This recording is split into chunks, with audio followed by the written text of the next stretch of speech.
Welcome to the Liberating Beauty Podcast. I'm Rebecca, your host, and together we'll explore the spirit of beauty, how beauty invites new possibilities, enlivens us to inhabit our innate creativity, and connects us more deeply with ourselves and with each other. We'll have conversations and share reflections that invite you into a frequency of gentleness, truth, and mystery. I'm so glad you're here. If you find the Liberating Beauty Podcast meaningful, please consider supporting our work. To donate, follow the link in the show notes to the Together in Beauty website, home to this podcast, along with other offerings to accompany you on your journey of spiritual becoming. Please subscribe, rate, and share this podcast wherever you listen. And as always, thank you for your support and for being here with us.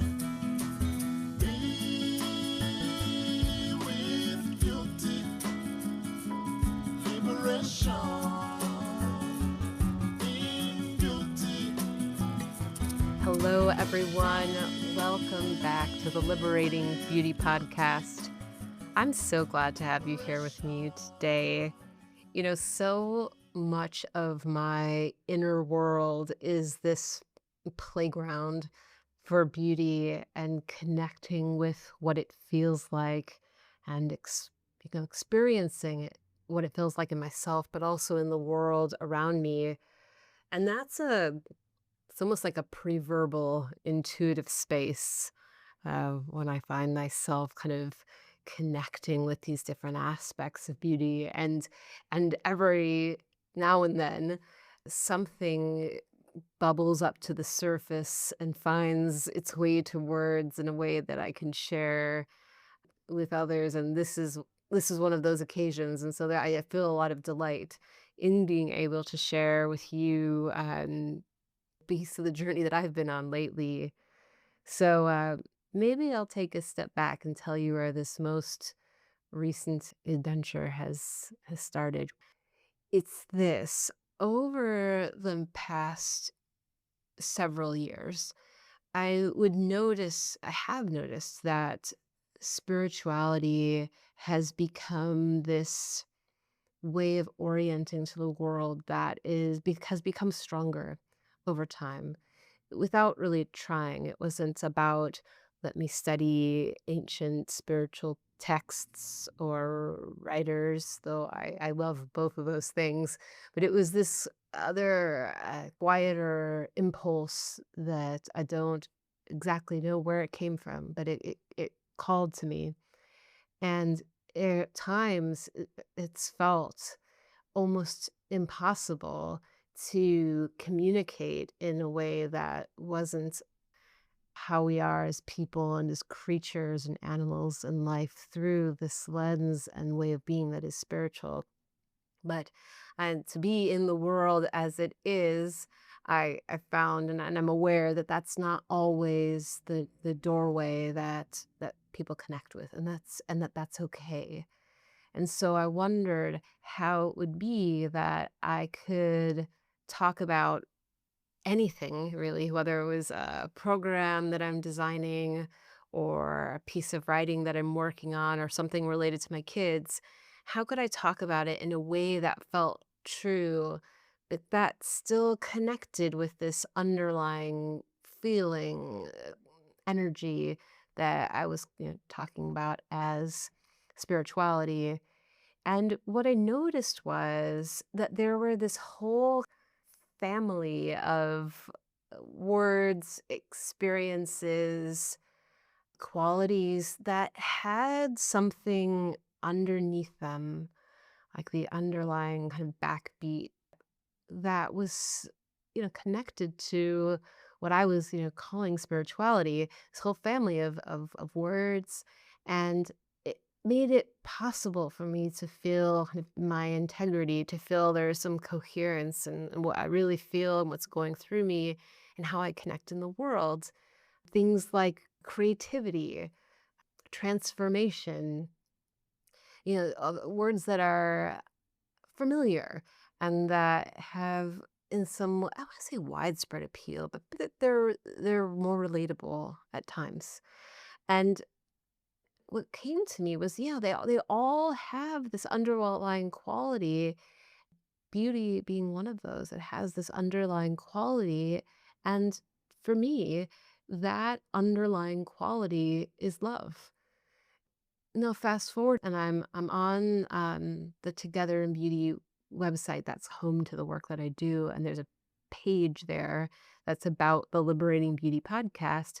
And I just had one of these moments. I wish I could remember what it was exactly. I'm guessing it was writing or doing something creative, but there was a feeling of feeling beautiful, like feeling the coherence of expressing myself in a way that's resonant with who I am, and maybe if I can indulge myself in loving the words that were coming through, like there was just a coherence that felt beautiful to me. And I found myself putting on the website that beauty is an expression of the divine. And I didn't put there to be a tagline. What it came from was this feeling of beauty being an expression of, when I say divine, kind of divine love that isn't necessarily connected with any particular deity, but this underlying animating universal life force, consciousness, and collective goodness. That's the undercurrent of all things. And so I was really, yeah, I don't know, because sometimes I wondered, like, well, why beauty? Why is it calling to me so much? But it's like, well, of course it does, because it has this underlying quality that I connect with so intuitively, whether that's expressing itself as spirituality or creativity. And beauty makes a lot of sense. I talked about in an earlier episode how beauty has been this frequency of connection with my mom, her way of being in the world. But I don't know that until recently, things didn't click, or I would have thought, oh, it's because we connect that way through beauty because that's us connecting in a particular kind of love. Ugh, I just I loved that. So what's been swirling around then is, okay, what are some of these other expressions of love? I was trying to actually pay attention also to what it feels like when I'm experiencing different variations on the same melody of love, and what differentiated them, the felt sense, the maybe the pace or the quickness or the slowness of them. And so I thought that for today I could share what some of these different kindred expressions are, this kind of color palette of love, as a reminder of all these different possibilities that are pulsating and bringing us life no matter what is happening around us. And before I do that, I want to note that this is an ancient pattern. This idea that there's a unifying, whether it's structure or form or goodness, that expresses itself in many forms. This comes up in Hinduism, Shakti as this divine power of the universe that's expressed through Lakshmi's flourishing beauty, or Saraswati's creative intelligence, or Kali's kind of fierce transformation, or Durga's protective strength. I've always kind of gravitated toward these goddesses, and really not understood the relationship between them, and I probably still don't, but there's something now that makes more sense to me if they are all these different expressions of this Shakti and divine feminine power and love. And we see that also in the Christian mystics that spoke of love as God as love that expresses as mercy and justice and wisdom and creative power, these different qualities, but this one source. The Sufi mysticism also, the 99 names of God that represents these different facets and qualities, the compassionate and the just and the subtle, the majestic and the life-giving. And these are just a few of the different ways that this ancient pattern shows up throughout spiritual and religious texts and stories and mythology, and I do not claim to be an expert on any of them. So I do so welcome if any of you are out there listening and you're like, well, actually, I know a lot about that. If you want to, put something in the comments for all of us. I mean it. I'd love to hear more about this. A certain oneness, a certain quality that expresses in various forms, because it just speaks to me and so loudly. So beauty, for me, of course, was that first doorway into one particular expression of love. And as I've already mentioned, my mom being such a key teacher in showing me that this is one of the ways that love shows itself, through a certain coherence, a certain way of curation, not in the sense of this is a performance, everything has to look such a way, but that when beauty is brought into any space, any experience, it's almost alchemical, the way it changes the quality of what it feels like to just be. It's just to just be.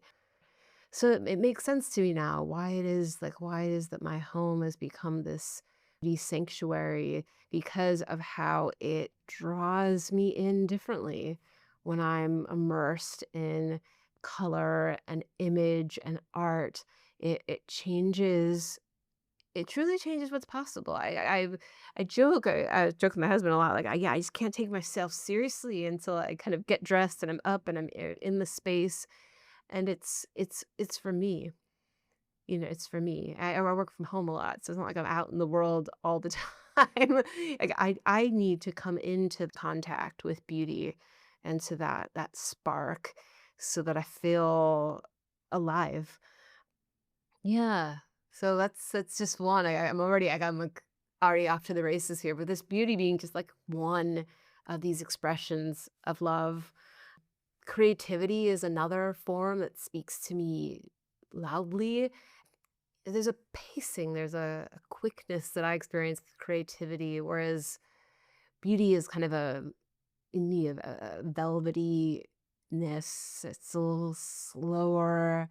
Creativity has this lightness, this little spark.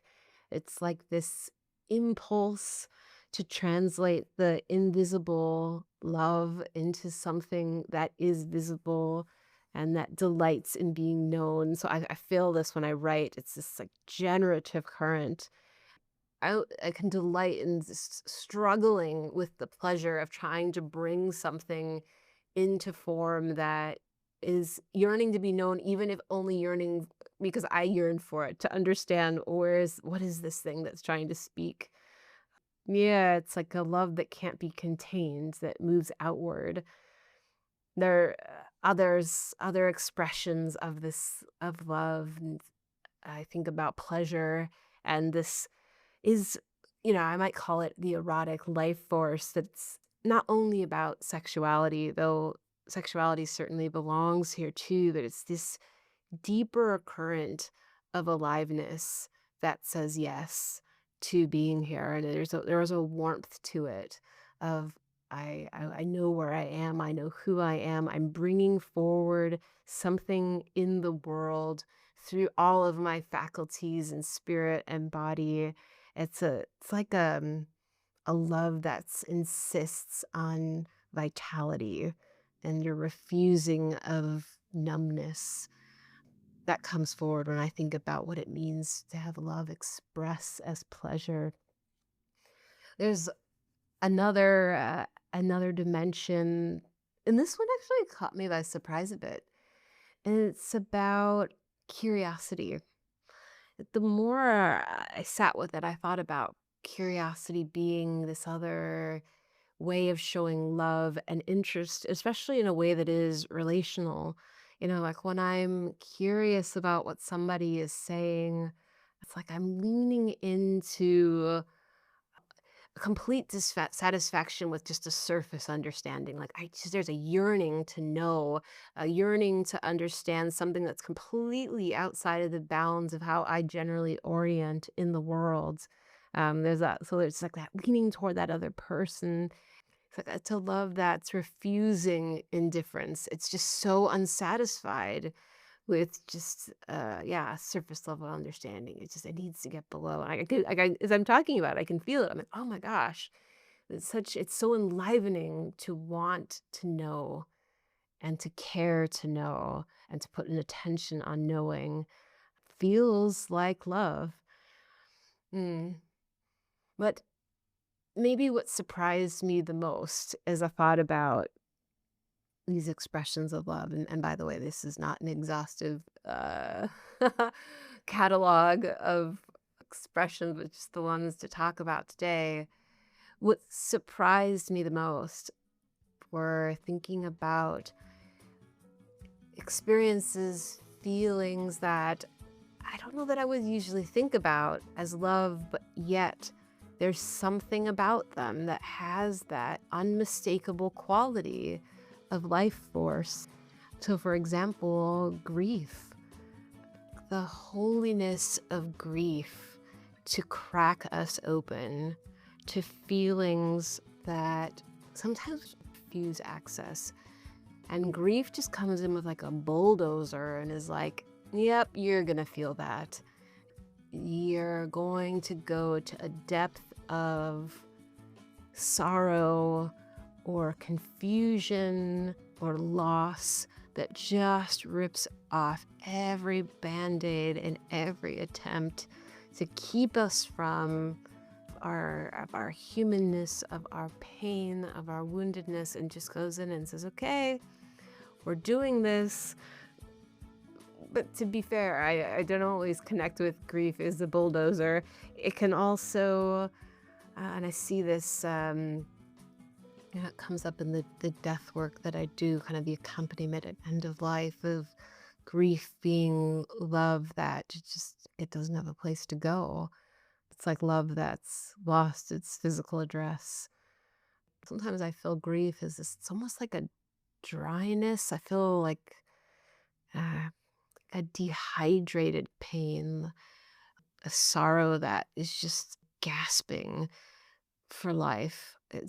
But I know there's something in just being able to feel so much that paradoxically feels enlivening. Just that I am capable of feeling so much that I'm actually not numb. And I'm certainly not dead because I can feel the aliveness that this grief has shown to me. And I've noticed that often grief comes with this yet other expression of love. Not always sequentially, but often they do come together in time, which is transformation, which in a way is love that refuses stagnation, refuses just kind of the status quo. It's like a love that says you cannot remain smaller than you're becoming. There is a fuller expression of you that is available and that we're all waiting for. And it's interesting. At the time that my parents were sick and passed away, it happened so relatively quickly within just a few years' time. I'd been reading a lot about the Hindu goddesses, and Kali really spoke to me. And she's this goddess of, she's so fierce, of time and change and a force that dissolves what just cannot remain. And she destroys any sense of illusion of who you think you are or life is. But always I connected with this feeling of she's a destructive force for good. It's not about harm. It's more, her energy is more akin to a planned burn, prairie fire burn, where it's an intentional act of saying this must have its closure. This season must end in order for new life to begin. So yeah, it's to say if you come to my house sometime, you'll see there's quite a number of Kali pictures, and it was, I think that it's funny, it's both conscious and unconscious act to remember this will always happen as long as you're alive, as long as you're saying yes to life. There are going to be things that on the surface do not make any sense, but that could, if I could open to it, offer a chance for something new to be possible. Yeah. So making space for that death, both literal and symbolic, to come. So, these are some of these aspects of love that have spoken to me over, the past number of years, that's given me access to be able to talk about what feels the most true to me, and yet to find the form that, well, sometimes it's finding the form that's actually more accurate to what I'm feeling. Like right now, I'm just kind of taking a little bit of an inventory. I could generally say how I feel connected to a current of spirituality and divine love, but actually I could be more nuanced than that. I do feel creative. I can tell that because there's kind of a quickness to my internal state, like a delight. It's like it's sunny. It's joyful. There's a pace. There's movement. It's also not just that. There's a feeling of, it feels beautiful to me, to when my inner state there's a coherence with the things that I'm saying, that I'm putting out into the world. Like, that feels beautiful. That feels pleasurable. And I can feel it in my body. I can feel it, and I can hear it in the way that I'm talking. So my invitation to you, as you are in the world and feeling all of the things, is, the next time that you connect with that pulse of, whether it's grief or desire or creativity or even, disruption, just to notice it, and maybe even to gently ask yourself, what if this too is a form of love?